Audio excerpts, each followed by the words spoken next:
कालपासून सोशल मीडियावरती तुमचा एक व्हिडिओ प्रचंड व्हायरल होतोय, कैसा हराया. नेमकं त्या वाक्याचा अर्थ काय? आणि तुम्ही असंही देखील म्हणालात की संपूर्ण मुंब्राला मी हिरवा रंगाने रंगून टाकेल. नेमका त्याचा अर्थ काय?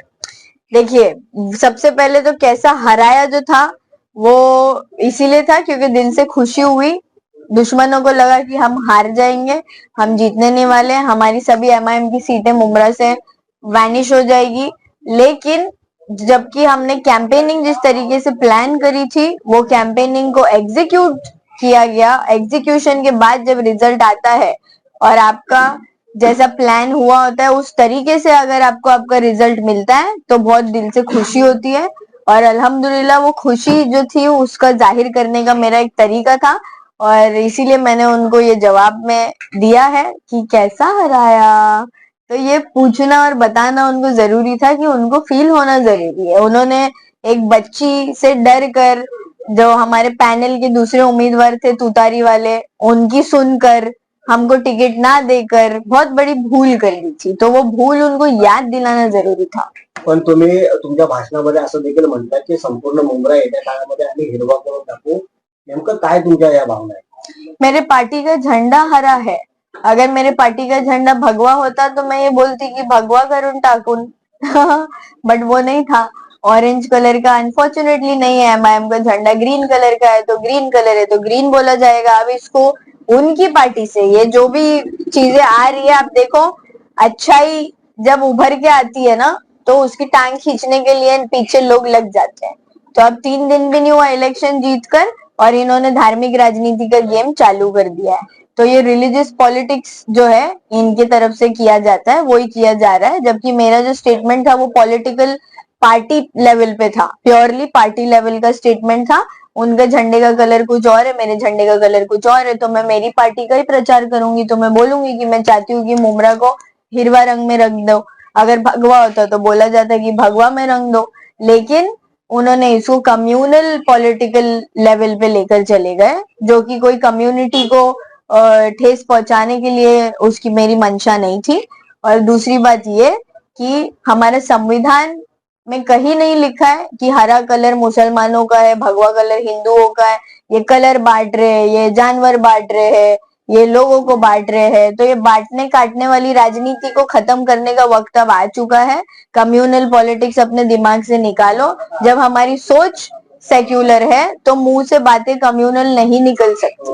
येत्या काळात कशा पद्धतीने आव्हान राहणार आहे, प्रभागाच्या विकासा संदर्भात काय तुमची मनोकामना आहे आणि त्याचबरोबर कशा पद्धतीने आमदार जे आहेत त्यांना कशा पद्धतीचं आव्हानाला सामोरं जावं लागणार आहे?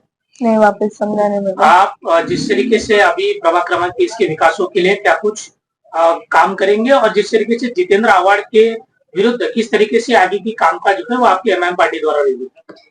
देखिए, अब इलेक्शन हो गए, अल्हम्दुलिल्लाह रिजल्ट्स आ गए, लोगों ने बहुत ज्यादा भरोसा बताया है। अब उस भरोसे को एग्जीक्यूशन में लाने की जरूरत है। हमारे जो भी वादे किए गए थे उसको काम करके उनको दिखाने की जरूरत है। तो हमने सबसे पहला काम जो मेरा स्टार्ट होने वाला है वो है आरटीई का काम। आरटीई की शुरुआत जो है वो कल से होने वाली है। आरटीई महाराष्ट्र गवर्नमेंट की एक ऐसी स्कीम है, राइट टू एजुकेशन, जो गरीब बच्चों के लिए महाराष्ट्र गवर्नमेंट ने स्टार्ट की है।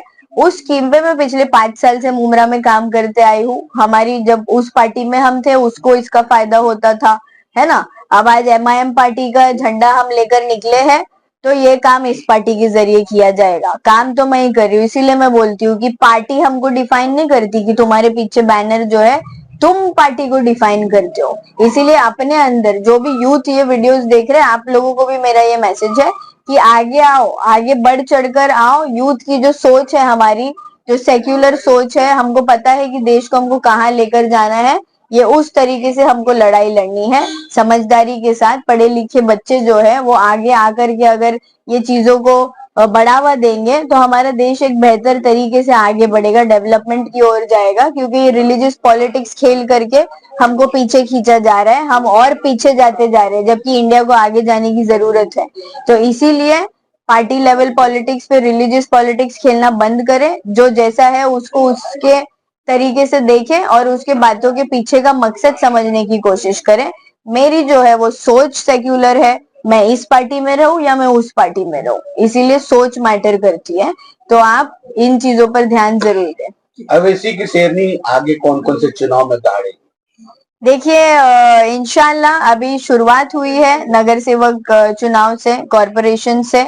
आगे अल्लाह ने नसीब में क्या लिखा है, हम जो है वो ये बिलीव करते हैं कि हमको हमारे अगले सेकंड का भी कुछ पता नहीं होता है ना। कल तो दूर की बात है, आपको यही नहीं पता कि अब नेक्स्ट सेकंड आपके साथ क्या होने वाला है। जैसे आप देखिए माशाल्लाह आप लोग यहाँ मौजूद है, ये मैंने कभी सोचा नहीं था कि इतने सारे मीडिया वाले माशाल्लाह आएंगे, हमको कवर करेंगे। बट अल्लाह देने वाला है और जब देता है तब छप्पड़ फाड़ के देता है माशाल्लाह। तो ये हमारे साथ हुआ है, जीता जागता एग्जाम्पल है हम उसके। हमसे हक छीना गया था, हक देने के लिए लोग हमको पीछे हट रहे थे, तो अल्लाह ने बोला कि उनकी क्या औकात है, बंदों की कोई औकात नहीं होती किसी को कुछ देने की। इसीलिए लोगों से भी बोल रही हूँ कि भगवान से मांगो, अल्लाह से मांगो, सिर्फ उन्हीं की ताकत है जो हमको दे सकते हैं। और आज जो हमको ये जीत हासिल हुई है ये अल्लाह उसका रीजन है। ये एक और सवाल है लास्ट की, आपकी टीम में एक रिक्शा चालक भी शामिल हो गया है, वो भी जीत गया है। एक राज्य का मुख्यमंत्री रिक्शा चालक बन जाता है, तो वही मुमरा में एक रिक्शा चालक नगर सेवक बन गया। अच्छी बात है, लोग अगर आगे बढ़े तो माशाल्लाह हमको खुशी होगी। एक सीढ़ी ऊपर चढ़ के जाए तो अच्छी बात है, वो 10 सीढ़ी चढ़ गए ऊपर। हाँ वो आपकी पार्टी में ही जीत गया, एमआईएम से जीत ये गया। बहुत अच्छी बात है, मुझे खुशी है। वो चाहे रिक्शा वाला हो या चाय वाले हो, कहाँ कहाँ पहुंच रहे, तो फिर हमारे लोग क्यों पीछे रह जाए। सर, मुंबईतनं 5 नगरसेवक एमआयएमशी निवडून आलेले आहेत, काय आव्हान जितेंद्र आव्हाडांचं या संदर्भात असणार आहे? हिंदी में बोलिए। देखिए ऐसा है कि जनता ने 5 नगर सेवक चुन के दिए। वन साइड जो है अवार्ड के कैंडिडेट को सुला दिया, घड़ी के कैंडिडेट को सुला दिया और पतंग के कैंडिडेट को चुन के लाया।